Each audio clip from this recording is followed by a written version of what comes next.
முட்டைக்கோஸ் பொரியல் பார்க்க போகிறோம் இன்றைக்கி. அதுக்கு வந்து முட்டைக்கோஸ் இங்கே பாருங்கள் 1/2 கிலோ வாங்கி கட் பண்ணி வச்சுருக்கோம், கழுவிட்டு. வெங்காயம், சின்ன வெங்காயம் வந்து ஒரு கைப்பிடி அளவு நல்லா சின்ன வெங்காயம் எடுத்து வச்சுருக்கேன் நறுக்கி. கருவேப்பிலை எடுத்து வச்சுருக்கேன். பச்சை மிளகாய் வந்து 2 நறுக்கி வச்சுருக்கேன். வரமிளகாயும் நான் 2 எடுத்திருக்கேன். தேங்காய் பூ எடுத்திருக்கேன். கடுகு உளுந்த பருப்பு எடுத்திருக்கேன். உப்பு எடுத்திருக்கேன். ஆயில் எடுத்திருக்கேன். ஆயில் வந்து நம்ம வானிலி சட்டியில் ஊற்றி கொதி வருது. ஆயில் கொதிச்சிருச்சு. நம்ம வந்து கடுகு உளுந்த பருப்பை போட்டுடலாம், பொரியட்டும்.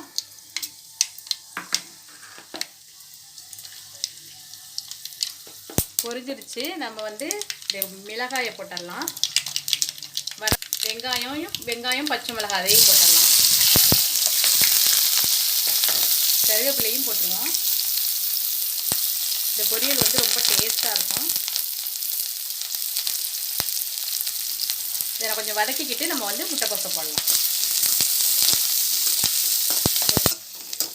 வெங்காயம் வந்து நல்லா வதங்கிடுச்சு, கண்ணாடி பக்குவத்துக்கு வதங்கிடுச்சு. நம்ம இந்த ஸ்டேஜில் நம்ம வந்து முட்டைக்கோஸை போட்டுடலாம்.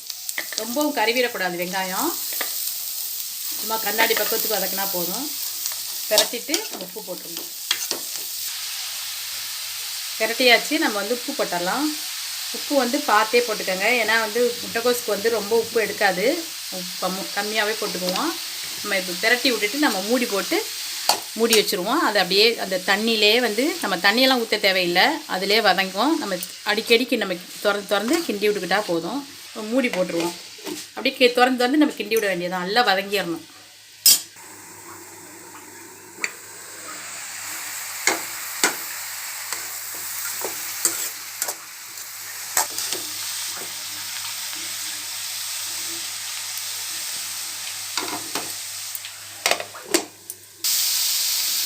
நம்மளுக்கு வந்து முட்டைக்கோஸ் வந்து நான் அடிக்கடி கிண்டி விட்டேன். இப்போ ரெடி ஆகிடுச்சு. நம்ம தேங்காய் பூ போட்டுடலாம்.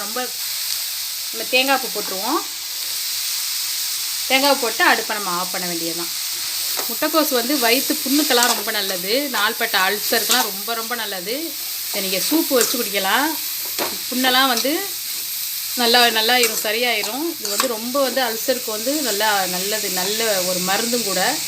இது ரொம்ப டேஸ்ட்டாகவும் இருக்கும். ரசம் சாதம், சாம்பார் சாதம், புளி சாதத்துக்கெல்லாம் நீங்கள் செஞ்சு பார்த்துட்டு எங்களுக்கு சொல்லுங்கள். ரொம்ப அருமையாக இருக்கும்.